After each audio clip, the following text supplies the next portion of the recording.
developed was not expected, but uh, I think even before that, the lads from A1NB realized that this was not going to be their game. That is why they were being hyper aggressive as well. That is why they were trying to make up for the points that they would lose.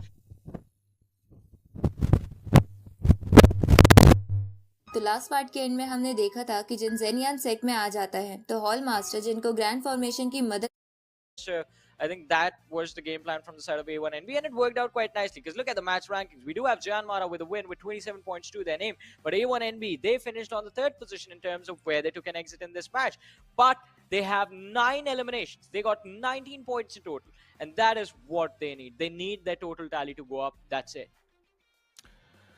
Speak of the total tally, I mean, DRS right there too. As long as DRS is being consistent, honestly, that's what really matters to a team like DRS too as well, right? And on the other hand, we were also speaking about Skylights Gaming at the start of the day. Yeah. I would say slowly and steadily, even they themselves are trying their best. But one thing I can say, or one thing I can tell for sure, is that Skylights Gaming are way too aggressive inside this week compared to all the other weeks, if you've noticed. Skylights Gaming are taking fights. In the previous week, usually Skylights Gaming is one of those teams that wouldn't really take fights to other teams. Instead, they would let the fights flow in their direction itself. But this time, Skylights Gaming is the one taking the fights. So I'm loving this adjustment, even though they are struggling a bit winning those fights.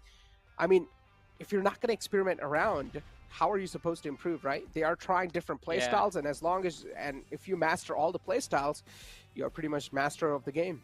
You can master everything, I would say, but you can still try and be not bad at it. I think you can try to increase you can try to increase your 4-on-4 collision capabilities even more, right? Like coming out on top even more. And an aggressive nature can definitely help with that a lot.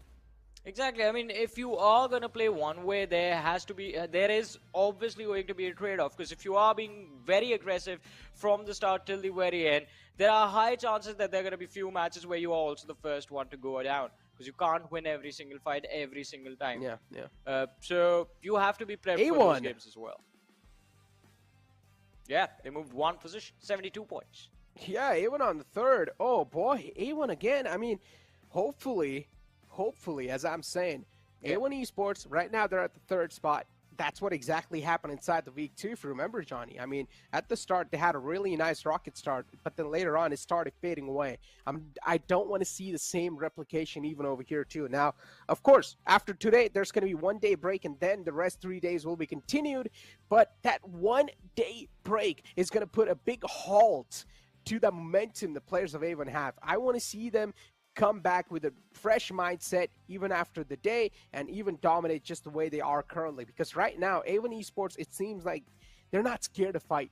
And I'm loving this attitude. Exactly. It reminds me of the A1 Esports we all saw back in, I think it was PMPL Season 2, is when we saw A1 Esport back then dominate for the first time. And they were the ones who put their region on the map. They were the ones who built a name, a reputation for their region. And that is what I think we would like to see again, especially as the fans of the country. But I think today they are doing a wonderful job. Look at that. There's one win, and then there's a top 3 finish in the previous game. But that was what happened before. Now it's time to move to match number 4 of the day. The map is going to be Wrangle. Group B is going to be sitting out, and that means Skylight Gaming Raw official A1NB and 1952 will not be playing the next game.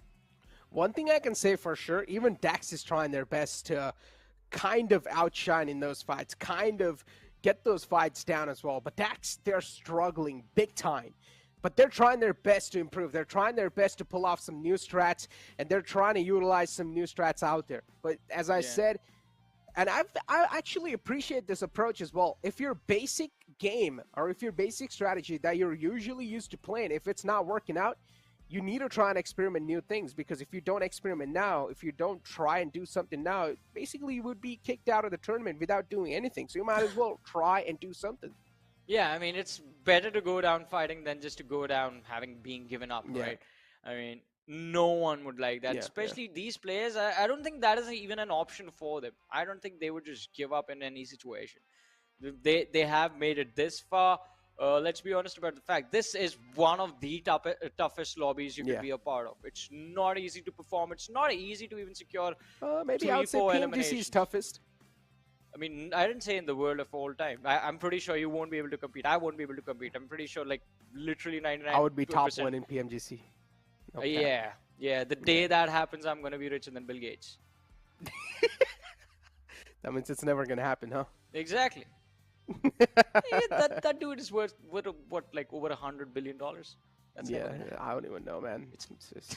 I don't even want to imagine. Loki just makes me look like a loser. Yeah, but Anyways, what I was saying, it's very tough to perform in these lobbies. There's a lot of pressure on these players, especially the newer players, the young lads who are playing at the stage for the first time, being brought into all of these experienced lineups. So there will always be these teams that will you might think they are underperforming, and the reason I'm putting this in quotes is because how tough this lobby is, how difficult it can be in those matches, and especially if the first day, if you are a young player who show up in a tournament like yeah, this, yeah. you have a lot of expectations for yourself, and if the first week does not really go there your way, if you don't really perform to how you would usually in your local tournaments, then it affecting your Mhm, mental.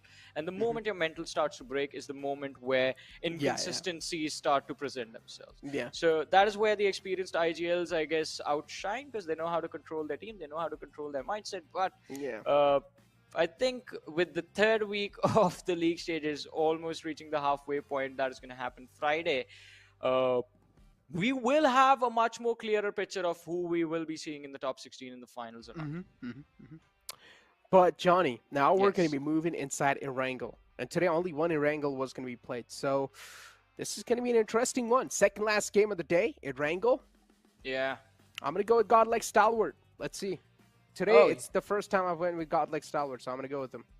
alrighty. I think I wanted to go with Jan Mara, but they all have already won the previous match, and it's very difficult to see back-to-back chicken dinners You can go in a situation GW like this. is their last game for today. The Warriors, it might be the last game, but they also have a win for the day. So Okay. yeah, all right. Out of the box, I think Wizards Club is the team I'm gonna go with. Okay. Their I like last game that. of the I day as like well. that. Finally, I like that. That's a good choice, Johnny. I want to give Yeah. it to you. All right. That's definitely a pretty good choice. Wizzy's Club, we have seen them once in the past kind of try Yeah. and dominate too. We've seen some nice glimmers of hope That as was well week from one. them. That was Yeah. week one. Week two, they were hardly present. Week three as well.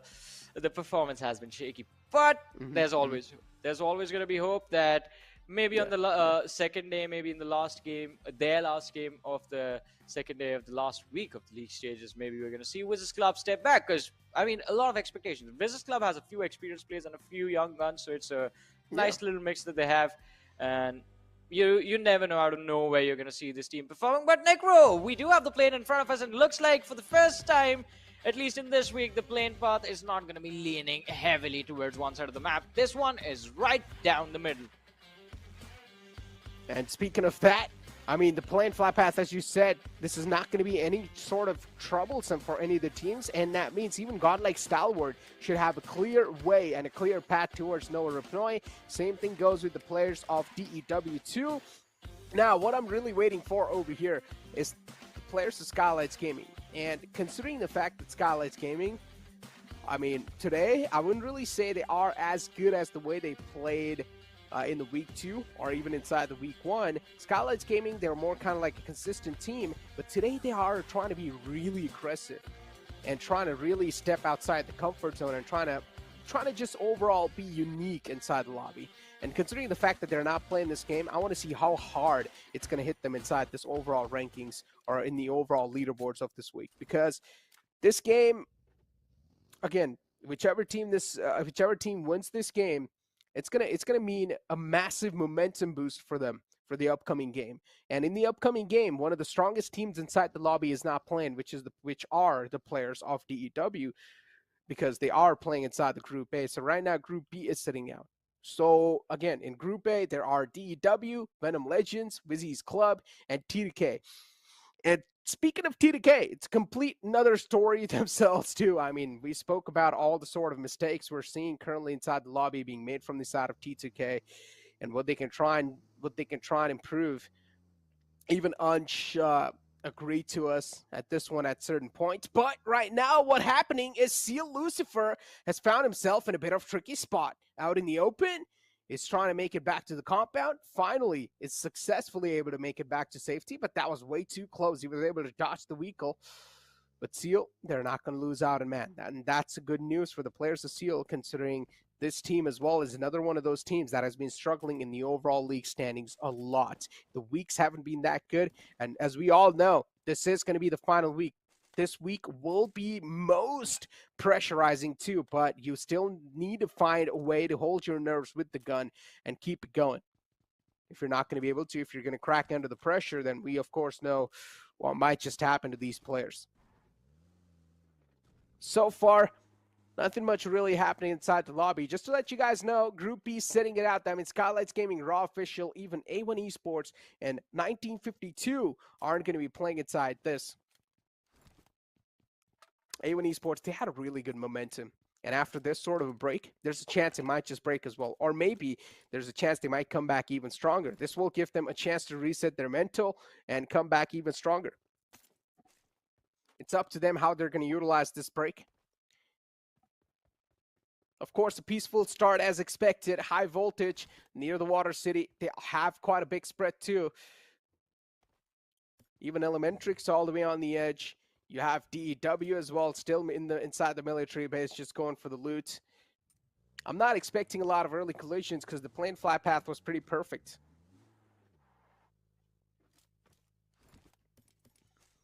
Well, let's see what this game is going to bring to the table in the very end. Who's going to walk away with a win? One of the changes that we are seeing right now in the lobby can, in fact, turn things around completely in the favor of IHC. The addition of Godless now. Even the circle is laid out for them towards the western part of the map. Do you see high voltage on our screen? Jiggle is going to get a little bit of a pickup from his teammate Assassin as they walk away to their safe haven. Just going to move south towards the ruins area.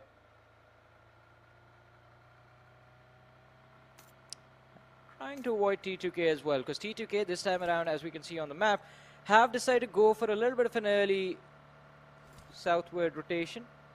That can cause a lot of trouble for the players of high voltage, but as we move towards Novorepnoy, the kings of Novorepnoy are going to be there. God-like stalwart. They have been enjoying themselves all this while in every single map, because from what it seems like, everyone is afraid of taking them on in the early game scenarios, but high voltage and T2K, a little bit of a clash right here. Jane is going to try and go for a few shots on Praveen, but Praveen manages to walk away safely. Assassin retaliates, but none of the bullets being fired seem to connect upon his desired target. But I don't think either one of these individuals or one of these teams are going to care about this too much. Yeah. High voltage, they know T2K are going to be on those northern hills, and T2K know that high voltage do like to play from the Water City, from ruins sometimes. So I think as far as the reads in the map goes, I think they already knew which team they were shooting towards. Per being in the water lines. Again, as I mentioned, because the planned flat path, this is going to be quite a peaceful game, at least at the starting phase. Pachinki, though, is completely empty. And it's still up for grabs, so if anyone does want to go for it, actually, teams like High Voltage, who have dropped inside Water City, and if they are struggling on some loot, they can definitely try and book it towards Pachinki. Can be a good spot to try and loot around in. Deadeye's guys as well, they've caught a bit of fire as the buggy's tire has been blown up. Luckily, it didn't really spin out there. That is one of the worst nightmares about a buggy.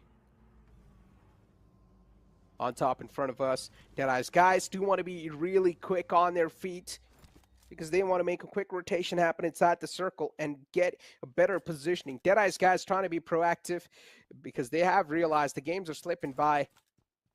And after today, there's also going to be 1 day break, so you don't want to live You don't want to sleep knowing the fact that you're not doing good on the overall rankings. At least a decent positioning can give them a bit of sigh of relief.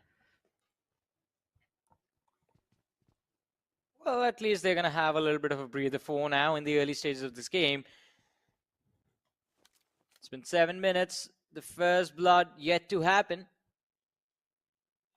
We keep on wondering which team or which individual is going to be the first one to go down, which team will be the first one to lose on one of their key players.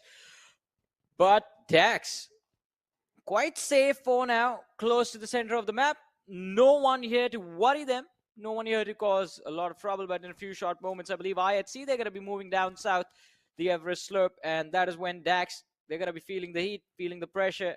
Along with that, towards their east, other players from the side of Deadeye's guys, just a little bit down south. These Gutka farms are going to be the players of Gremlin Storm and Elementrix as well.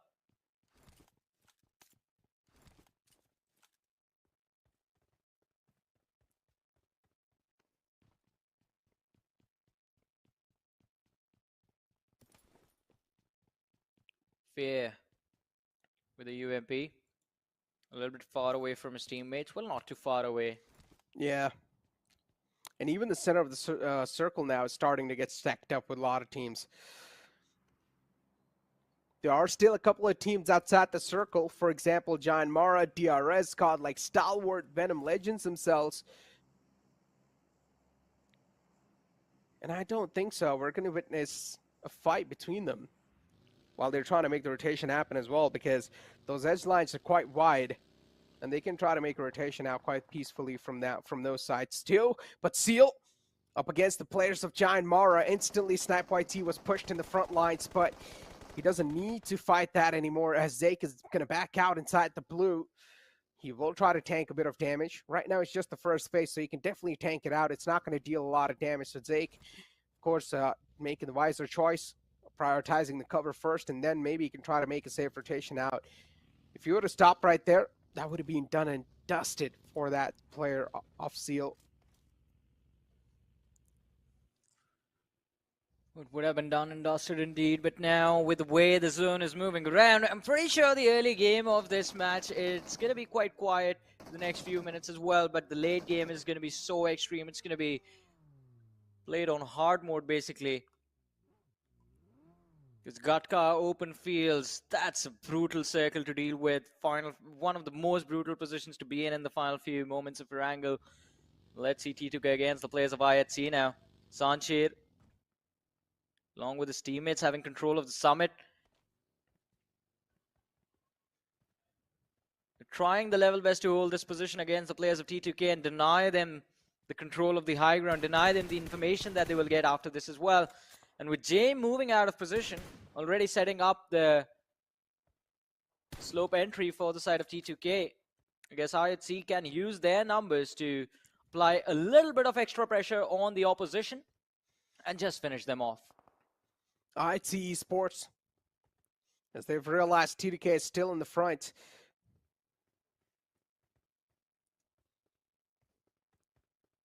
They don't want to be too overeager. They don't want to overpeak an angle, because that's what they've been doing throughout this entire PMPL. Now we finally see a cautious IHC. The IHC we want to see holding the high ground, being serious as possible, and not really anyone close, not really letting anyone close. T2K, though, still somewhat, they have a little bit of piece of that mountain. But again, it's not going to bother the players of IHC. Maybe later on it can bite them in the butt, but right now they are definitely safe. Yeah, at least have managed to avoid any confrontation for now, up until now, and now T2K have finally decided to back off. Just taking advantage of the fact that they were prepped for something like this happening. They were prepared for not being allowed the control of the summit. They had already sent Jane to take control of the compounds down below, and that one small move just allows them the opportunity to fall back. But we do have the first airdrop in front of us, and guess what? Again, it's the AUG Necro. It's the AUG day today. Yeah, today it's been something, man. In first airdrop, it's always the AUG. Always, no matter what. Interesting. It's been kind of like a little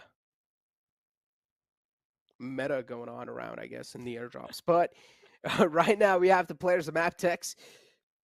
The spread is pretty nice, actually, from the side of Maptex, too. So they've realized they aren't really close to any sort of threat, so they can try and capitalize on this entire area, and that's what they've done. And they also want as much as info as possible on all that area possible, but the circle takes a big shift away, and that's going to catch a lot of players off guard. Now they will need to try and book it all the way down south, and you see a huge wave of vehicles just moving down. Well, let's see, though. The drastic shift of the circle towards the southeastern part of the map does change everything. Everyone is in panic mode at this point. We do see Maptex running out in the open, followed closely by T2K, DE, Deadeyes guys. They do have Seal Esport waiting for them on the other side as well, and they might have just run into a trap at this point, because the city of Pachinki, it's going to be unpenetrable at this point. A lot of teams already clustered in high voltage. Look at them. Prabeen, he's just sitting on this balcony, and just keeping vision, taking all this information with him. Second airdrop this time brings the MK14 with the cheek pad, and the ghillie suit is going to be there with the level 3 kit.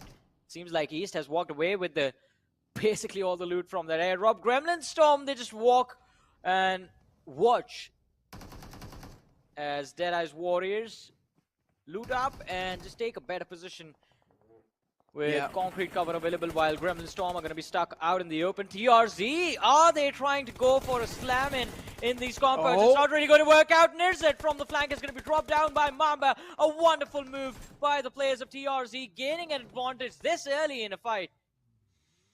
And TRZ, they have got a little bit of chip damage onto themselves as well, but they're now sharing a compound with another team around them. Definitely it's going to be quite tough to play around with another team, especially if that's going to be the players of DEW. You're just going to be in more paranoia. Giant Mara around. Gunnar has caught a few bullets, but he's also went down. Giant Mara Gunnar really does need to be back up on his feet, but unfortunately the rest 3 players are way too far away. They can try and book it straight to Gunnar. Gunnar's position right now is looking pretty safe, as long as you're not going to pick on the other side of the ridge. And finally, the players of DEW are getting charged on by the players of Elementrix, as Sneaks had no clue. There's one man in the clotheslines who's just holding an angle down. Elementrix so far, that's a great start inside the fight. They found the opening, instant capitalization on it as well. They're applying the pressure over and over again. DEW, they might just crumble down to this pressure. They might just crack under it. But Yita Uta, he is being really aggressive. He does smell all the blood. He does hear a lot of footsteps around him. The nades are definitely going to be there. But are they going to land on the mark? Nade's going to be tossed inside, but Doc's nade might just be way too precise. Doc is just waiting for him to step outside the compound on the other side, but that's not going to be the case. Yita Uta instantly realizes that fact. Yeah, they just completely ignored East, and Yeta is going to pay for that mistake. He's going to try and crawl towards Orange now. The chances of that happening, the chances of the revive coming in are going to be slim. It's a 2v2 situation between the players of DE Warriors and the players of Elementrix. Vishal, along with his teammate Orange, they're sticking quite close. Yeta is going to get finished off. DE Warriors just making sure the numbers advantage does not swing in the favor of Elementrix again. Dax just taking care of the players of Wizards Club as well. But DE Warriors, I don't think they thought this is how things were going to go. Or this is how they were going to struggle in the early stages of the match. Elementrix, a perfectly timed execute. And what a way to slam in. Just one small mistake of not realizing East is right behind you. Other than that, I think this could have been a very clean squad wipe for them. Could have been, though. But it was still quite a scrappy one. Yeah. And there's another team closing up now. It's going to be Elementrix. I mean, this fight is still going on. And Elementrix, they were being pushed back a little bit, but unfortunately, the position the players of Elementrix have found themselves in, the backlines are going to be quite exposed too. So Elementrix, their paranoia is definitely going to be building up. But T2K, a desperate rotation out of that spot, and Deadeye's guys will get a little piece of that. They were able to manage to, they were managed to find one knockout and an instant confirmation to the points there, but now the player of Deadeye's guys is way too low. A desperate rotation even from their side themselves. But T2K, they were able to mow them down like it's nothing. On top was Sandesh, but Sandesh was not able to go back to safety in the nick of time. And this is what the players of Deadeye's guys took a full advantage of. And now finally the slam comes inside the compound. Legend is in the close, and he's going to let the player flow in. Chari, way too down low. Position has been compromised. Shouldn't be tough for Legend to make sure the player's going to fall down as well. Now he's getting pushed on, but another player in the close. But Legend, the moves that he's pulling off is something that's going to play against him, and that's what exactly happens. Well, let's see though. Jane is still extremely close. A few well-timed, well-popped nades can in fact put DE inside the grave at this point. Look at that. True Love taking a bit of damage from all the utility that was tossed towards him. Jane, he's not looking to stop anytime soon. One more nade is going to be lobbed on the outside, and it takes on top down to around 40% HP, but Jane, he has to be very quick about this. Otherwise, the moment the revive comes in, he is done. Oh, the nade. It looks perfect. It's going to be inside the room, and I don't think there's going to be enough damage, or it even blows up right at the nick of time. In fact, as the players from the side of Deadeye's guys are going to be back on his feet, and now Jane is left in a 1v4 situation. Another nade in his hands. The penultimate one. In fact, after this, he just has one nade, 8 smokes though to work with, and 1 stun. So the stun in a situation like this is not really going to accomplish anything. It's just the nades and the smokes that he will be forced to use. And with the what a nade! Perfectly just lands inside that little crack, and now Seal. The players of DRS are right on top of him, so of course DRS will have a big positional advantage over the players of Seal, but Seal too, they have all the 4 players up. So the man advantage is definitely sticking with the players of Seal, but in the back lines there's a lot of teams, and ID just doing a quick sweep on the team in the front. It's not even going to break a sweat. High voltage, they're just dropping down in front of him like flies. Well, let's see though. You mentioned DRS in a very awkward position. I guess they have the opportunity to take on the players of Seal Esports, but Seal Esports, they get distracted from the rare IHC. They're moving around, and it's Godless just circling these lads like a shark, and he is going to look for an opportunity to strike. But in the meanwhile, the players from the side of Seal Esports, they're going for the revive on those teammates. Fallen comrades being brought back. Lucifer's going to be there. Kisei gets up, shoots in the wrong direction. Rules has an opportunity, and he gets the knock secure for his team. One last player left by Seal. There they go, back to the lobby. The circle actually shifts up down south. Circle is definitely taking quite a lot of interesting shifts, but the players of DRS, they're just somehow finding these elimination points like it's nothing right now. They're just collecting them. It's theirs to claim, and they're doing so rightfully. But on the other side, you have Deadeye's guys just mowing down lawns in the front, and this time in the lawns, it's going to be the players of Maptex. And they get mowed down indeed. The entire DRS squad has been spotted out, making a rotation down below from that mountain. It's going to be quite exposed, but somehow DRS, they're completely able to nail that rotation. John Mara 2 follow it up. DRS, they're just on an absolute tear. Let's see, the soldiers, they are doing what they're known for, fighting it out till the very end, taking on the players of Gremlin Storm as well. 8 eliminations already secured by the players of DRS. Now turning their eyes towards the players of Deadeye's guys. Gyante takes a few shots upon him, but instantly falls down. And it is godlike stalwart from the distance as well. Top with a Mini 14 doing wonders, dropping DRS to their knees. But it's going to be quite difficult for him to secure these finishes. He's going to have to scramble for them. One more player knocked out. Gyanthe is going to be finished off by Action, and Top, he's just zoned in. He wants to secure those knocks. The finishes are going to be secured by his teammate right next to him as well. Yeah, I mean, whoa, what? Oh, what? That was a quick wipe. You blink it and you miss it. Deadeye's guys just out the fray.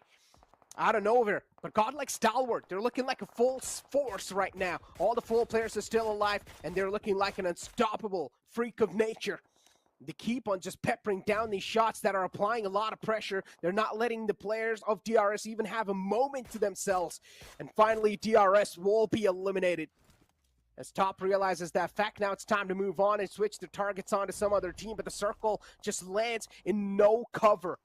Out in the open is the circle. It's going to be quite tough to find yourself a little piece. If you do have the vehicles, maybe that can be your saving grace. Still,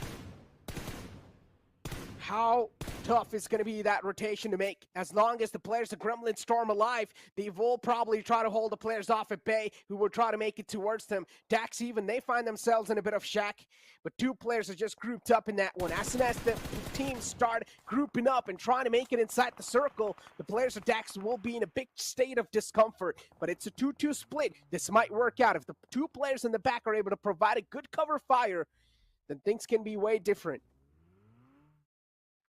Let's see how, in fact, what the change in the situation is going to be like. We do have 8 teams, 23 players still surviving in this game. Gremlin Storm in an awkward position. Godless even more. In fact, Dax, they do have the advantage. Just one player from the side of the Warriors. The East is going to be dropped down, and pretty sure he's going to be finished off in the next couple of seconds as well. No way the Warriors walk away from this. Doc, he is just going to ignore what is happening and just keeps on driving in the distance. He goes and, well, maniac. All the way back to the lobby, good sir. Absolute maniac. I mean, he had no other choice left anyways because the wall of death was closing in from the back. What can he do? Rather than to just try and send it and hope for the best, and that's what he did. Crossed his fingers, sent it, but unfortunately got picked off. As expected, Wizzy's club still inside the game and just continuing to pepper down bullets. Blindly inside the smoke now. He'll finally spot out the players of Dax, and I'm so impressed that the players of Dax have all the 4 players up still. Even godlike Stalwart, they're harmlessly standing inside the game. Still though, this final circle is causing now a lot of chaos. And because of that, I mean, even some names have been eliminated out the lobby pretty quickly. Yeah, it's all the big ones, in fact. Yeah, even godlike Stalwart got eliminated so quickly. I mean, wow, they had all the players up. All the big teams went out for the same reason. They were just being too aggressive out in the open, and surviving in a situation like this, it's never going to be easy. But let's see what who the winner of the game is going to be. TRZ have lost Atomic as well. I mean, he has been knocked out, has Rare right next to him, so it should be an easy revive. Elementrix might just be taken out by the players of Gremlin Storm, as they seem to know exactly where Precious is going to be. But TRZ, now all players back on their feet. Mamba is going to be knocked out. Gremlin Storm doing an incredible job in this game, dealing with the pressure quite nicely, in fact. Yeah, honestly, the hardship of the circle has caught the majority of their teams off guard. And now, because the circle's out in the open as well, it's so tough to survive this entire scenario. I'd see Godless somehow is just snake around. He's somehow able to stay alive. He has a lot of Hables in the front, and he's hoping for the best. Probably he himself has his fingers crossed. But look behind him. There's 2 teams, TRZ and even Gremlin Storm. And both of them right now are playing this one quite safe and sound, making sure they're not being way too aggressive in these type of moments. They're letting the time pass by. Gremlin Storm, they have a really good place right now. But unfortunately, there's a chance that the players of Izzy's club might just decide to slam in and take it over. But TRZ, they're right in the smack center. Ooh. He is still there. Look at this. He is still there. Godless. Hiding in the haystack. And in fact, in the midst of everything, he is surrounded from all directions. He has 2 players of Gremlin Storm behind him, TRZ on the flank, and Wizards Club right in front. But the man does not care. He knows when to keep his head down and when to start shooting. In the meanwhile, the Gremlin Storm is completely zoned in on finishing off the players from the side of TRZ. They have 1 knock secured, and no. BBK has been spotted out by Rowdy. And he's right next to Godless as well. Godless finally getting spotted out, is going to be finished off, but it backfires on the players of Wizards Club as BBK is going to be dropped. He's going to be knocked out.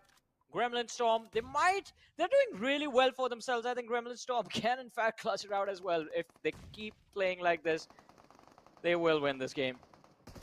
I mean, right now, Vizzy's club have definitely dropped down 2 players. This should kind of lower the confidence down of that team, too. And that's what exactly is happening. They're getting picked up one after the other. They're getting dismantled alive. And TRZ, oh, this is not a way. Do you want to get taken down, Dictator, with a big trigger discipline? But his position gets compromised, and within a second, this might just be it for him. But no, he comes out on top of that battle, takes them both down single-handedly, and Gremlin Storm, they're indeed a storm that's looking pretty unstoppable.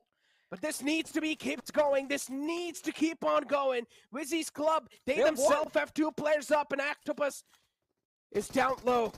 I think GSM already has the win. There's no way Wizards Club walk away with this game. Look at that. Quaid is out. Octopus oh my is done. god, wow. It was a guaranteed win the moment Wizards Club lost that first player, BBK, when he went for Godless. That was the moment Gremlin Storm just solidified their win because they had all the information. They were so patient. They just waited and waited and waited and waited for so long like a cheetah, and when it came time for them to strike, they struck down hard. The hammer of the gods dropping upon everyone else in the lobby. An impressive win for the players of GSM. 10 eliminations, 25 points secured. Woo! What a game. In the end, every single decision this team made, it was absolute perfection personified.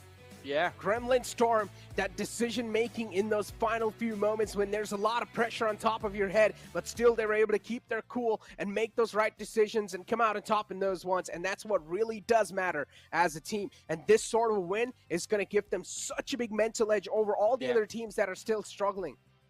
Yeah, I mean, it is going to help them improve their mindset as well, but Gremlin Storm, again, the target remains the same. Stay in the top 16, and they're right on that 16th position. So it's going to be quite incredible to see how the rest of the week is going to go for this team. But this week, you have to, I have to say this, I mean, it's quite better already compared to what the previous few looked like. This week, they have been doing, they had a win yesterday, they had a win today, so already 2 wins in 2 days, and if they keep this going for the next 3 days as well, I think they are going to be in a comfortable position in the top 16. But for now, we will take a very short break. You guys stay tuned, keep watching. We'll be back after this.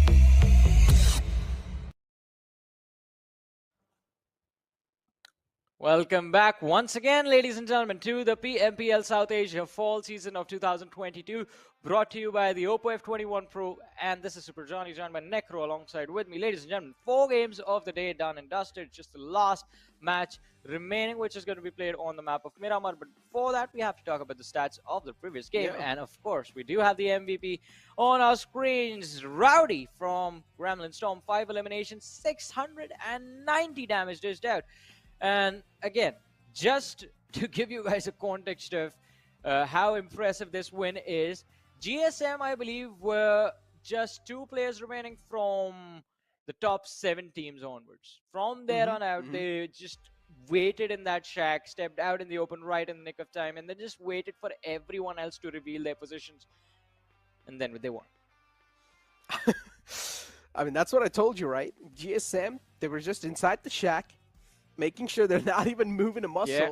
They just kept quiet till the end. Both of those players in that shack, hoping for the best, praying while they're in there, of course. And then later on, as they realize, all right, it's top 3 teams alive. It's now our time to do something and strike at least 1 player down. They were hearing a lot of chaos on the right side, and of course, those little windows in the shack as well can provide you a lot of info if you do try to look around it. And that's what they exactly did. Got the info on the players on the right, instantly pushed out, and they perfectly wiped him out as well. So at the end, the players of Gremlin Storm, they somehow won. But I would still say it was a massive choke even from the side of Izzy's club. I don't think so. This should have been a game to lose from them. I completely agree with that. I mean, it's like the 2v4 situation that we talked about earlier in the day all over again. Even this time it was a 2v4 situation, by the way. So, I think, Wizards Club did mess up quite brutally as well in that final fight. Even before that, just going for a willy-nilly push on towards Godless when you know there are other players and they could be on the extreme edges of the zone and over there. It was completely unnecessary and lost in the game. But still, they managed to finish in the top 4. Which is going to be impressive, even though they could have made it. Yeah, that is what I expected. I knew they were being very aggressive. They had a lot of eliminations with this club, but still, that final fight, extra points missed out on.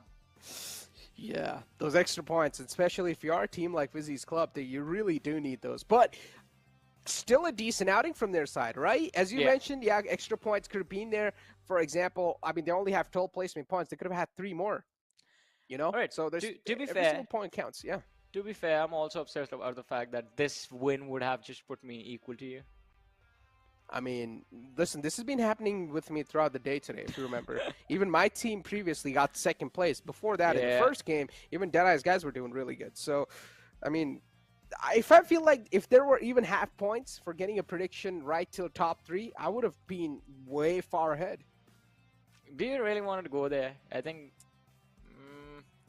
Yeah, no. That's just gonna complicate things, and the producer is gonna kill us after that. But if we just ask people, like, can we get half point for getting a team in top 2? I mean, they're as bad as us in maths, man. Trust me. They are better. How do you know that? There's a lot of tech involved. I'm pretty sure people in tech are good at maths. Are you sure? Really? Most of them are. I mean, people involved in computer sciences are going to be good at maths. Oh, yeah. To all the languages and stuff like that. Yeah. Yeah. Makes sense, yeah. You got to be good at maths. But, yeah, I tried to do that, but then later on it was just way too tough for me, so it just went completely over my head. But what really went over my head was that wipeout on the player stuff. Was on that wipeout right there. It was so quick that we did not even notice. And the funny part is, I actually blinked, and as soon as I opened my eyes, I saw an elimination pop up in front of me, and I was like, wait, what just happened? Yeah. I mean, it was very impressive. It was very quick. But along with that, I think it was just the fact, in that final situation, I'm just going to move forward, in that final situation where GSM were taking on the players of TRZ, and they did get up, both of them together, exposing themselves to fight. Why didn't Wizards Club take those shots? I just noticed that play right there. But moving on, ladies and gentlemen, Wizards Club, the Warriors, they're done with the matches along with the players of T2K, and it is going to be quite an interesting finish to the end of the day because we have Gianmano sitting on the first with 96, DRS on the second with 92 points.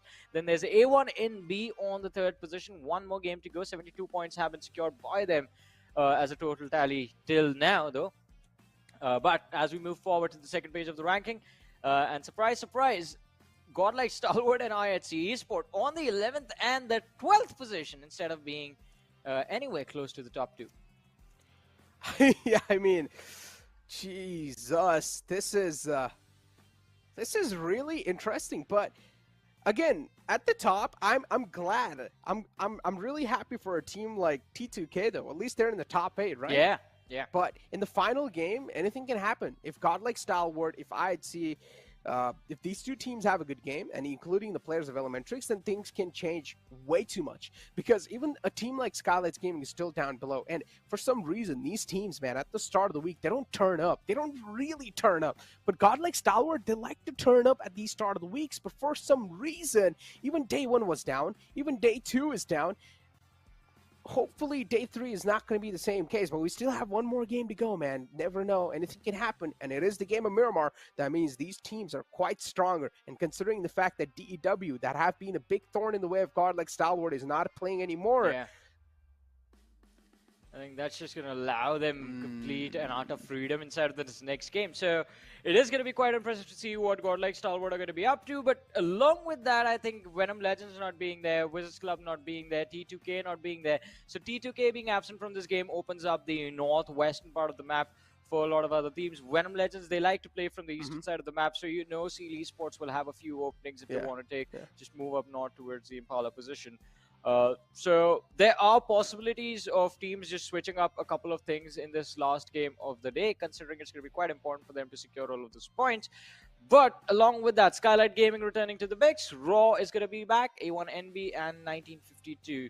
And if you were to ask me which team is going to go ahead and win this game, I would say, who do I want to pick for this last game? Which one do you want to go for? There are good choices here. There are really good choices here. You can go with either DRS, High Voltage, or even Maptex. I was actually thinking something between A1 Maptex or... All right, let's go. TRZ is going to win this game. TRZ? I like that. Yes. I like that. I like the spirit, man. Keep going. Keep taking a lot of risk, all right? I'm going to go with... It's high risk, high reward, Necro. All right, I'm going to go... And what rewards? We get 1 point. We get 1 point. Yeah, that is true. Yeah. And we actually get so happy over little things as well. So, ladies and gentlemen, be happy over little things. With that being said, my choice is going to be Godlike Stalwart. Yup.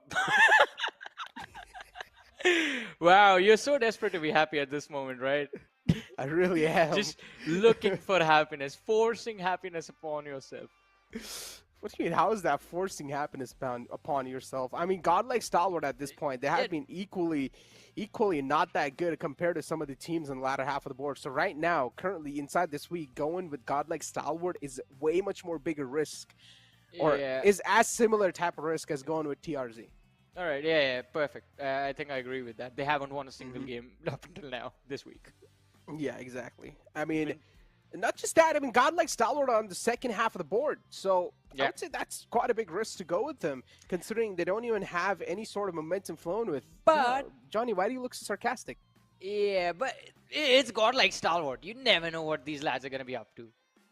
Quite similar to why IHC were doing well. IHC were not performing at all in the last 2 matches that they played. Godless shows up. One man made such a big difference for them. They made it to the top 4 in the previous game. So, yeah, anything can happen at any time with these teams, I'm telling you. But my pick is going to stay with TRZ. I want them to perform at least in 1 game. And if that is not going to be the case, then I think, TRZ, it's going to be a bit of a gamble. I think they do have what it takes. I feel like A1 Esports as well can be a really solid pick here. A1NB. Yeah, I really think so. I mean, Miramar, there was a certain time back in the days, I think. All right, so I'm talking about 2020, right? A1NB has taken the best teams, taken on the best teams of Southeast Asia and come out on top in this particular map. There was a time where on Miramar, and I'm including the SEA in this, by the way, the entire SEA, they knew who A1 was on Miramar. That's how deadly this map used to be. And that's how good they were on Miramar. But it's been 2 years since then. Times have changed, teams have changed, rosters have changed, and so has the performance on Miramar of A1NB on this particular map. Yeah, exactly. The play styles have been changed of the teams as well. The thinking process, a lot of things change. And that's why sometimes you need to adjust to the change as well. And I think so. A1 Esports are doing a good job of adjusting that change so far, because even inside the previous Miramar game, you can agree with me on this, they were looking pretty confident in those fights that they were taking. Yeah. I mean, they are looking confident. I mean, don't get me wrong. I never really said A1 Esports is lacking in any shape or form. I mean, it is a strong team, but I mean, Miramar hasn't really been their strength. I think now it's more of a Erangel Sanok situation. Miramar, they still manage to do really well a lot of the times. I mean, they haven't on this particular map, and look at this. Made me choke. I wish I had picked A1NB now. Oh, man. I told you, bro. Whenever I say A1's a good pick, anyone should go with it. Why didn't you go for A1NB then? I should. I actually. Can I change my prediction, please? Nope. Prediction? Nope. No. No. No. No. No. No. Dude, No. listen. I have went with A1 and B a lot of times in the past too. So, and before start of the game too, I said A1 and B can be a really solid pick. And I guess my words are sort of being true here. But again, they have another teams like Seal to deal with, so we cannot just say it right now because it's still the starting phase of the game and anything can happen. Unfortunate circumstances, RNG can hit them. Anything can happen, man. There's a lot of possibilities. I mean, I think it was Murphy's law. No, it is Murphy's law that says anything that can happen will happen. That's not a bad way to think. Yeah. But If there is a possibility, no matter how small, of a thing happening, then there is a universe in which it has all actually happened. as a kid, I used to think that I can get the Omnitrix of Ben 10. So Yeah, you're saying that will happen? I said actual things happening, not fictional stuff. Okay. If the Omnitrix exists, maybe you might be there. There is a universe where you're Ben 10. Then will you be Ben 10 or Necro 10? N10, Neck 10. Neck 10. That sounds cool, right? Sounds more like Nectar. Yeah, I mean, Nectar's sweet. I'm sweet. Smiley face in the chat, please. You all are sweet, ladies and gentlemen. You all are sweet people. Even Johnny's sweet. Thank you. But let me tell you what, right now, something is not too sweet for the players of Godlike Stalwart. Is that placement in the overall standings? Oh yeah, they're gonna be salty. It's fading away, man. After today, I told you, today is the day where if Godlike Stalwart don't step up, all the cushion is gone. And tomorrow, the first spot in the overall league standings is gone too. You know what?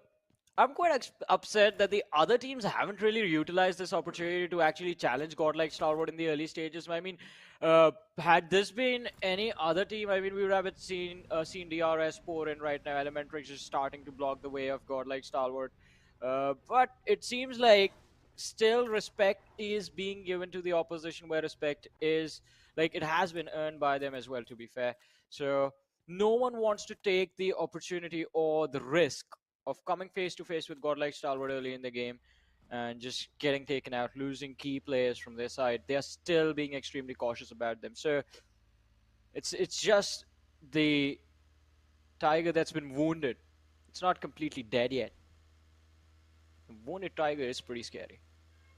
Yeah, it is. And right now, that's the state of Godlike Stalwart, right?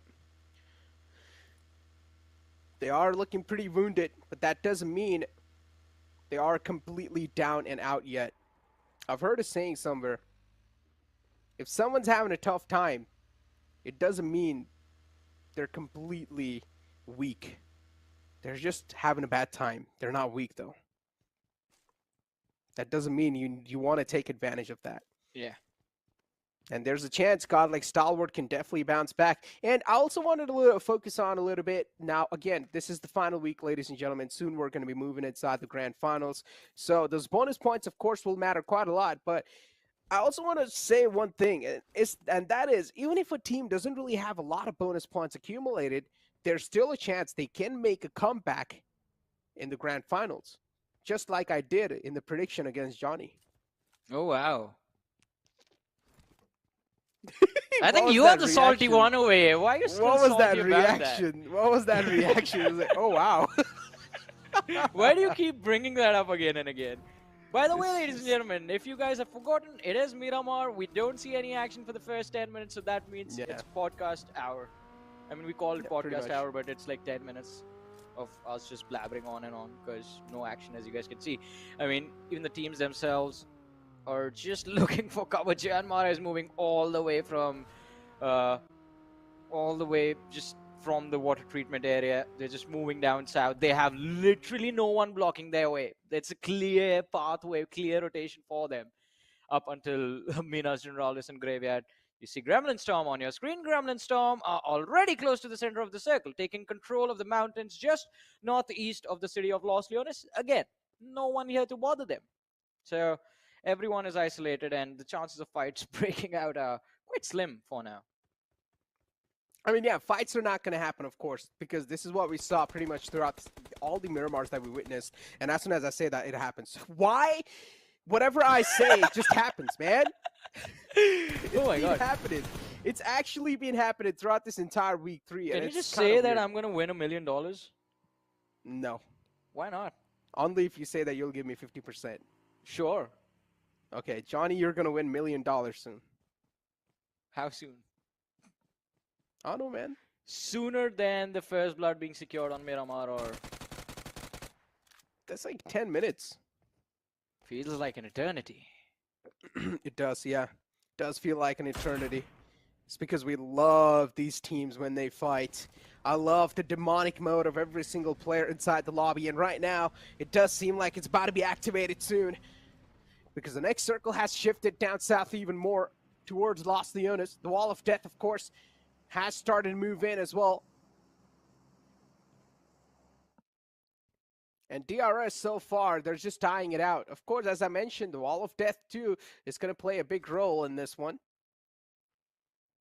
And sooner or later, even teams like Skylights Gaming that are all the way out in the blue, they will need to try and take things a little bit more serious. The reason why I mentioned Skylights Gaming and why I think so they're not really that serious inside the week 3, because so far their overall rankings inside the week 3 are pretty shady. On the other hand, you have A1 Esports against the players in 1952. Dante knocked out, but not the confirmation yet. A1NB definitely are looking for that one, though. But 1952, they completely stepped inside an unknown territory. Unaware of where the players are going to be. 1952, they are going to have to pay for this, as Hitman is going to look to see if he can finish off Dante with a little bit of utility being lobbed towards him. Oh! Alright, I think he's going to try and take care of the player in the distance. So he can go for a much more comfortable finish onto Dante. And there it is, Devil Boy. Jax going for a slam, trying to get his teammate back. But a low toss nade can in fact change everything over here. And Hitman, he's going to go for it. There it is. It bounces down, drops a little too soon, the explosion. No damage, just out. 1952, the two lads, they're going to be quite healthy now. And the next one is just going to miss them completely. So, yeah, good regroup, good deny from 1952. And yeah. guess what? Still no first blood. Still no first blood. Yeah, we're seeing those knockouts. We're seeing a little bit of trouble being caused for each other, but we're not seeing that first blood being drawn yet. The fights are definitely now starting to heat up as the players as well, their minds are going to be heated up as well. A1 Esports definitely this week is going to be quite crucial for all the other teams that are still on the bottom 4, I would say. And even on the 16th to 12th spot, they're not going to have a sigh of relief. But right now, Gremlin Storm on top of this hill, in a really good spot, sort of in off center. The circle shifts up a little bit on the left side, so that means it's going to cover the majority of the landmass area too. Skylights Gaming is still all the way out in the blue, tanking the damage, making their way down south, but that means they're going to be way too late inside the circle. They won't really have a lot of info to work with. They won't know where exactly to position. They won't know where the teams are available.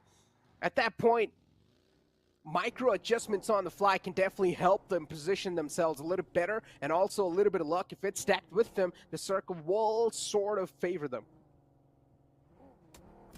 The wall does favor them, but from the flank, Lucifer nice. is going to be sent back to hell by the players of Gremlin Storm. The storm rising in the distance can actually blow the opposition away. Seal Esport, they need to readjust as quickly as possible. Casey is going to try and see if he can get a flank going on the players of Gremlin Storm on that high ground. The distance between the two teams is not going to allow Gremlin Storm to actually go for a finish, though.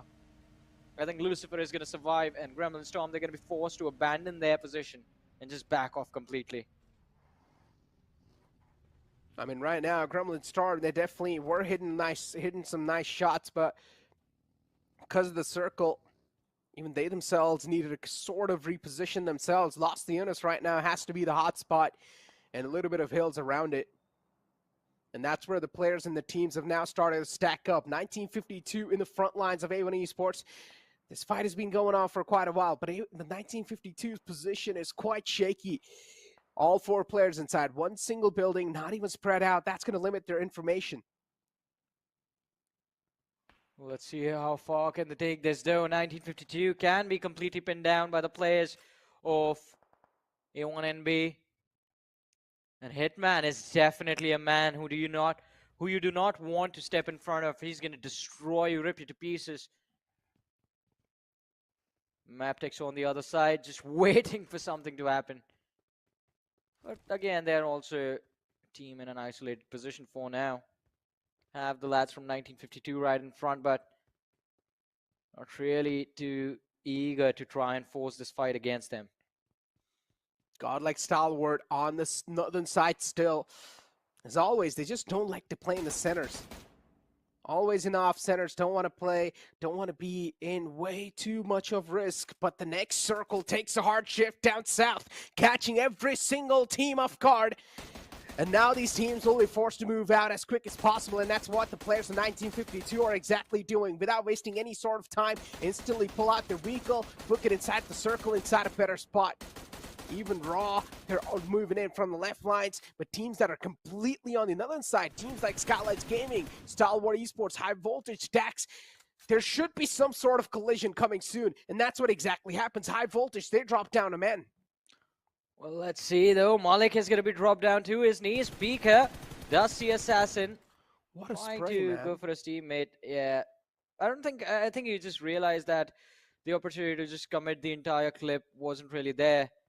So he did not really even attempt to go for it. I just, like, the way they track with the spray, their aim is so steady and clean. Bro, you gotta practice for hours and hours. Yeah, it's so therapeutic, actually, to see someone that good. Yeah, I mean, when you see something clean in front of you, like someone aiming clean, like not a lot of wasted movement at all in the aim, it's so like peaceful, and I don't know, it's so therapeutic to watch, right? Don't you think so? Like calm movement. I mean, yeah, movement is pretty amazing, but I think spray transfers, yeah. You and I are not going to be on the same page about that. For me, it's just like, so you've seen it so many times. You spent hours and hours and hours inside the training ground just grinding to get there. Oh God, those were the days. Now my fingers hurt. Speak of that, and Elementrix right on top of the players of Maptex, but Wally's not going to be able to escape the entire death trap that he's found himself in. It's going to be the players in the back who are picking apart Wally. Unfortunately, even his escape vehicle was not able to save him, and Wally will be completely shut down. And that's the first elimination of the game too, ladies and gentlemen. 14 minutes and 40 seconds in, and that's the first blood right there. Finally down to 63 teams. Also, by the way, the pick went to the players of DRS. It wasn't Maptex, it wasn't Elementrix right next to Wally. In fact, it was DRS in the distance who walked away with that point. So kudos to them for just capitalizing on an opportunity that was presented to them. But now Elementrix, they know the opposition in the distance. Shots being fired by Orange and misses the clip right there. Bishal has dished out a little bit of damage on the players of DRS who have managed to close in, but will it be enough to secure a few extra finishes? I don't think so. On the other side, High Voltage, well, delivering high voltage action as they are making the gods bleed. Stalwart, they are down two players still remaining. Jiggle is trying to close in the distance, has managed to avoid the blue zone. One good nade can in fact just be a death sentence to the players of Godlike. Stalwart, Scry taking damage from the flank is going to be forced indoors, but he does manage to survive quite safely. And remember the players from the side of Godlike Stalwart who were knocked out? They're coming back, and they're going to be back for blood. Speak of being back for blood. Assassin right now. Yeah, there's no way Assassin's going to be able to survive the play zone, and he will fall a prey to it. Godlike Stalwart, though, still all the four players are alive, but unfortunately the woes continue for them as they need to battle their way in a safer spot. High Voltage, they've got a little bit of line of sight onto them, but Godlike Stalwart, luckily they have this little ridge that's protecting them from the left side. completely. So the players of high voltage are not going to have line of sights on them just yet. But now maybe as they try to make the rotation happen, there might just be a big chance that they might get picked off right here. But they instantly stop on the rock. They realize high voltage can be a big thorn in this rotation, so they first need to get rid of the players of high voltage. And this could also be some free points. Jiggle inside the smoke, trying to find the connection through the smoke, just blind firing it. But Jiggle is keeping his head stuck down. Finally peeks out and is able to find two. He might as well find three. But no, those two players are knocked. Now this is going to leave the entire team of Godlike Stalwart in a big state of discomfort. How can Stalwart recover from this? And whoa! Oh! Game being spoiled and entire dreams being ruined. The entire game has been ruined right there by Jiggle. He went down, but he took down the entire team with himself. Yeah, you're gonna break your phone after that. Don't. That is so... Oh, boy. Oh, man, that was nasty. That was a nasty shot right there, but... Yeah, it was his teammate, no worries. But still, I got 13 scared for a teams, second. 48 players remaining. Deadeye's guys looking in quite decent position. They're on the northern edge of the circle, so they have an opportunity to gatekeep two teams, not just one at the same time. One of them is going to be Maptex. And, well, we do have on top on the flank Maptex doing a wonderful job just avoiding any angles from where they're going to be under threat or on the fire.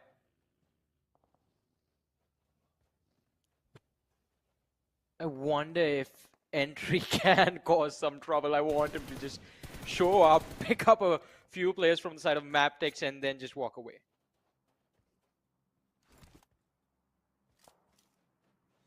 Zol's been knocked out. I'd see though from the back. They have a nice field setup. Nays as well are going to be locked in the front, but now the wall of death has started to close in. How is Sanchir going to try to make in? Zol is already fallen down. This leaves three players on the up. Zol's back up on his feet. But these edges, man, Miramar really does force you to, these type of circles really do force you to think outside the box. And that's what these teams now will need to try and do. Elementrix as well showing themselves up on the board. DRS2 up against the players of A1A Sports. Fights are now just breaking down like it's nothing. Bodies all across the board. And Maptex up against the players of 1952. Entry is trying to fight back all by himself. A lone soldier cannot pull anything off against the squad of Maptex. And Maptex will put a full stop to the fairy tale of 1952. Giant Mara is still alive in the close. The woes hasn't ended just yet. IHC, they need to take care of the back lines. And for IHC to succeed, Giant Mara needs to be taken care of. Well, let's see though. Will Giant Mara make it through, or will IHC make them bow down? Oh, Gunner with a gun in his hand manages to close in the distance on the opposition, but runs back to avoid any pressure from outside the smoke. He has his teammate right next to him, and they find Joel in the middle of nowhere. IHC, they are bleeding out slowly and steadily down to three players. They go. Snipe Whitey and No Fear are extremely low in this fight, so they will have to fall back for a few seconds to heal up so that they can readjust and then recharge towards the players of IHC. Look at this, Sanchir. He's going to be the first one in the line of fire. He's trying to fall back. The options are not really going to be there. Sanchir is going to be dropped down as well. Trades come in. Wadu and Gunnar are going to be knocked out. So IHC, they are retaliating quite nicely. It's a 2v2 now, Necro. The trades are definitely there on the board, but I'd see, oh, they're just making sure that the players of Giant Mara are going to keep on crumbling down. The numbers advantage now is favoring the players of IHC. How the tables turn, and IHC might just put a full stop, and that's what exactly happens. The final nail in the coffin, and Giant Mara out the game in 11th spot. The fights did break out quite late, but now it's an absolute hell breaking loose. Elementrix Yitauta all by himself. 4 players against that one man. Yitauta, how many chances can this player survive? Position compromised, and he can go nowhere because he has nowhere else to go. He can run, but he can't hide, and that's what exactly happens. Yitauta out the game as well. I mean, in the wise words of Metallica, how can I be gone if I've got nowhere to go? Basically what the lad was thinking at that moment. But I guess Orange is in a similar situation now, as IHC, they come charging towards him, and he's just lying on the floor. This is not even Sanok, it's Miramar, for crying out loud. Nothing but sand around you, friend. And he's just, well, being hopeful that from the other side, DRS start dropping bodies. IHC, Godless is going to be knocked out. Sanchir and IHC still not realizing there's another man right across the ridge. DRS, the Guardian Angels of Elementrix in this matchup. 10 teams, 30 players still surviving.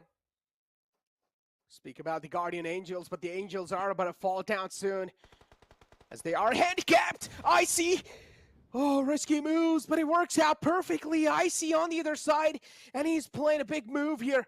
A big game being played from the side of IHC. Now, IHC do realize they will need to try and pull off some desperate moves in order to try and win this game. But IHC, somehow, they're finding these bodies on top of the players of DRS. And DRS, they're getting dismantled alive as well. IHC, even though odds are stacked against them, they're still somehow able to fight against it.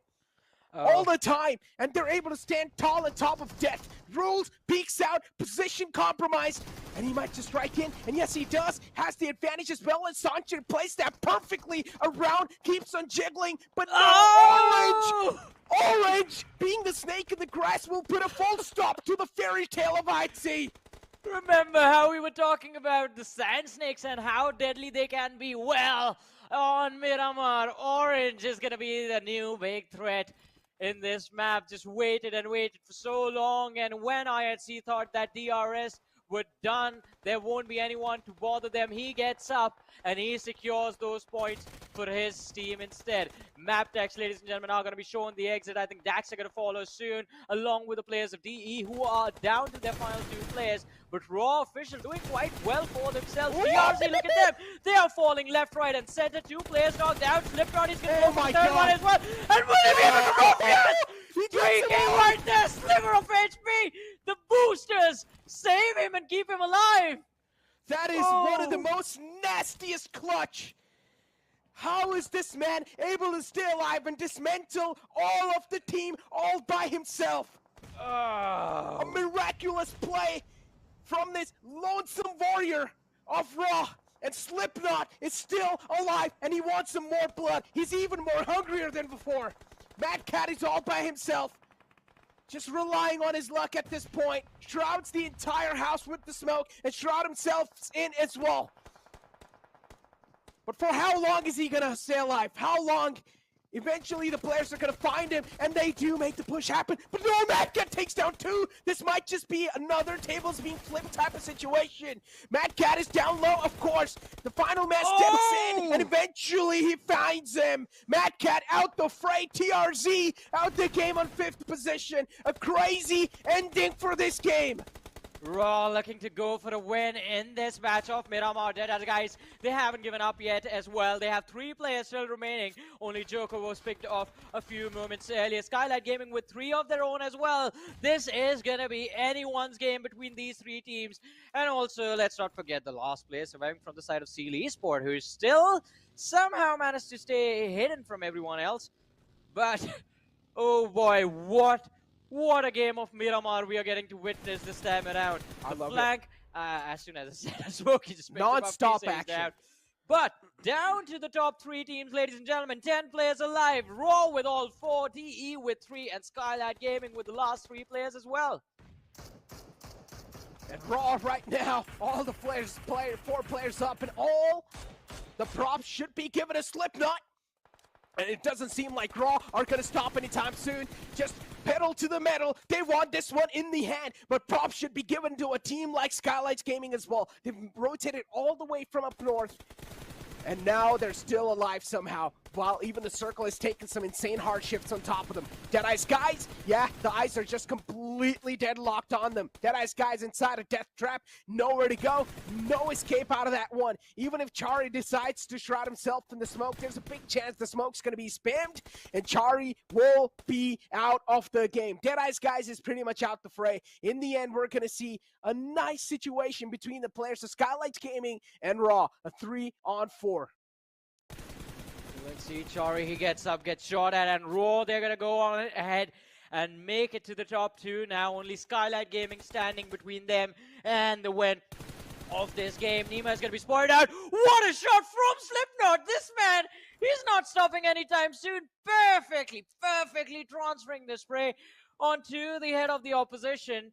Two players left from the side of Skylight Gaming. Mr. Bodo under extreme pressure as he does see the tidal wave in the form of Raw headed towards him. Ruthless, aggressive warriors. And well, these lads are all three at the same time right now. Mr. Boro is spotted out as well. Another knock coming in for Sus. Again, the two-man roster remaining for the side of Skylight Gaming. AJ from the flank is going to bring Slipknot to his knees. Now Sus is going to be next. AJ trying his level best. He's the last player surviving for his team. Secures the knock, takes no damage. But in the end, he gets destroyed as well. And Raw, ladies and gentlemen, walk away with an impressive win on this map of Miramar. What a game and what a way to close it out as well. Ruthless, aggressive warrior. End things on a fantastic note. But tomorrow is a day off, so that means the momentum is definitely going to be on a halt. Hopefully, on the day after tomorrow, they will be able to shine through just like they did. But what a game of Miramar. Non-stop action in those final circles. One after the other, perfectly synchronized. And some insane clutches, too, to follow it up. Raw, completely deserving, and also finding themselves in the 8th spot in the overall league standings. I mean, it was such a good game. It was such a good game. Crazy, dude. Especially that 1v3 from Slipknot, and also kudos to that last surviving player from the side of TRZ. So close to pulling it off. I guess he did not account for the opposition just literally entering in the room and going for a drop shot right in front of him. Because he did connect a few shots, but he did not encounter for the drop, so he forgot to adjust it, adjust the verticality of the spray. But still, impressive nonetheless. For now, though, we're going to take a very short break. You guys don't go anywhere because we're going to be back right after this.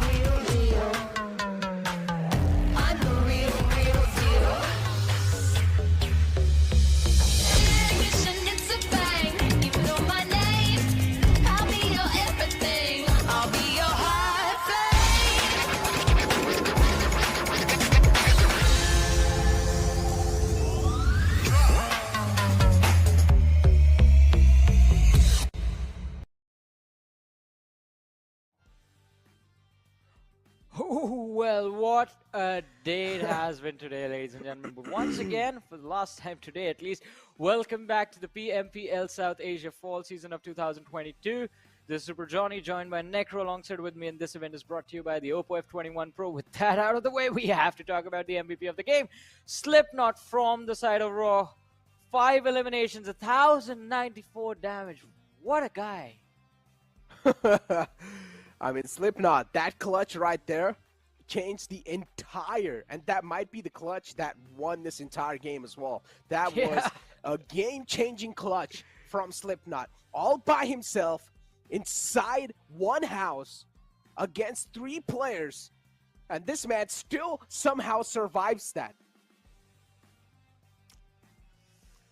I think, yeah. He just ate him alive. He literally just ate him alive. The repositioning, the micro adjustments, all the time he did after every single knockout.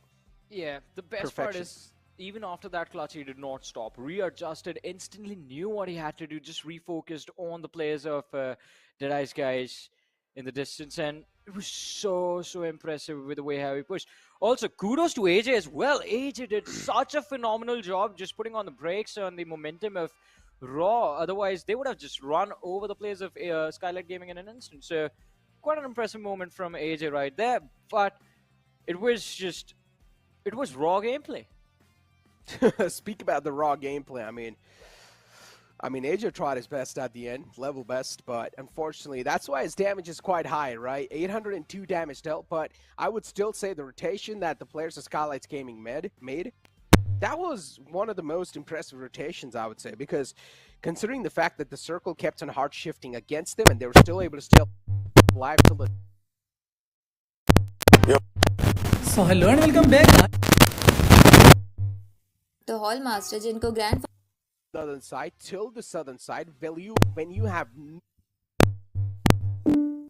no info whatsoever what's going on inside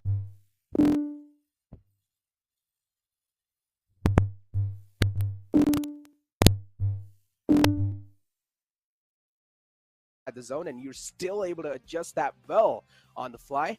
I would say that's really impressive. Yeah, it was quite impressive indeed. But along with that, I think one more weird thing about this Miramar was the fact that this time we just noticed everyone rotating super early. No one tried to play the late game scenario. No one wanted to play the late game situation. Everyone knew exactly, like, all right, if the circle is headed towards Los Leones, we have to move in now.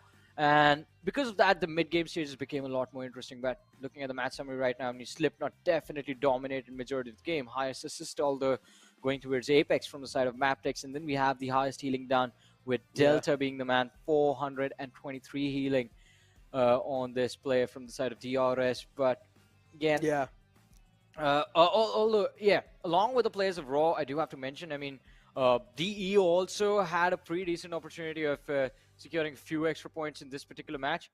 They were doing so well for themselves up until the mid-game stage, and then all of a sudden, we just saw them in the middle of nowhere, forcing a fight, getting taken out. So, I think just because of that, they weren't really there with the numbers that were needed. They lost one player so early in the game. But no worries. Still a good finish, 16 points secured. But Raw, what a finish. And I think Raw have been doing quite decent for themselves if you look at the bigger picture. I mean, I'm talking about the overall league standing as well. They have managed to stay inside of the top 16 for now. And I think things are just going to get better and better as the time goes by. I think even the finals, Raw are just going to get more comfortable with going up against the teams that they are playing against right now. Oh, yeah, of course. I mean, the comfort level is definitely going to be rising, but inside the grand finals, from what I think, is that it's going to be a whole nother story, Johnny. I don't think so. The games are going to be played the way they are being played right now. Teams will actually try to do something. And as they know, top 10 will be moving on to the SA Championship, and SA Championship is a whole another league. So SA Championship is going to be even more difficult than this entire PMPL. So teams will need to practice even more, research even more on the other 6 teams that are coming in from the Pakistan region. So again, things are going to be way too interesting even up ahead. So that's all we want to say. So make sure you guys are not missing out on any of these days and any of these games, because of course at the start the games are kind of dull. I do understand it's quite a slow start, but in the end the action is what you live for. Exactly. I mean, we just keep waiting for the end-game action. But now we have the Oppo F21 Pro moments on our screen. And yeah, this was also another thing. A lot of third parties in this match. I mean, of course, this would happen, right? Because this was the game that we saw action so freaking late. Yeah. So it is understandable that we saw a lot of third parties, because way too many teams were alive in those final few moments. And of course, way too many teams means there are going to be, of course, a lot of third parties, because there's going to be team or person right beside you all the time. You can never trust any area to be completely safe. You will always have to be paranoid about your surroundings. I mean, we were talking about how it's just good to be paranoid inside of a battle royale. The more concerned about you are about your surrounding, the easier it will be for you to survive. But looking at the damage histograph in front of us right now, Raw official 2026 damage dish out with 12 eliminations secured. We had Skylight Gaming putting up a decent performance. Just 4 eliminations, though, from this particular game. Deadeyes guys, as we talked about them, had they not lost those early individuals, I think it would have been much easier for them to close out this game compared to what Raw had to push through. But with that out of the way, we have the overall rankings of the day in front of us. And there it is. DRS, 8 games, 100 points already. Some crazy numbers, huh? DRS right on top, then you have John Mara on the second spot. I knew this was going to happen too, because in the previous game we saw DRS was only shy like 4 points from the players of John Mara, and John Mara got eliminated way too early inside this game on the 11th spot, if I'm not wrong. So that's why DRS pretty much just took him over. But that big leap from the side of Raw and another big leap from the side of Skylights Gaming, that's going to put them all the way on the 9th spot in the overall rankings, Johnny.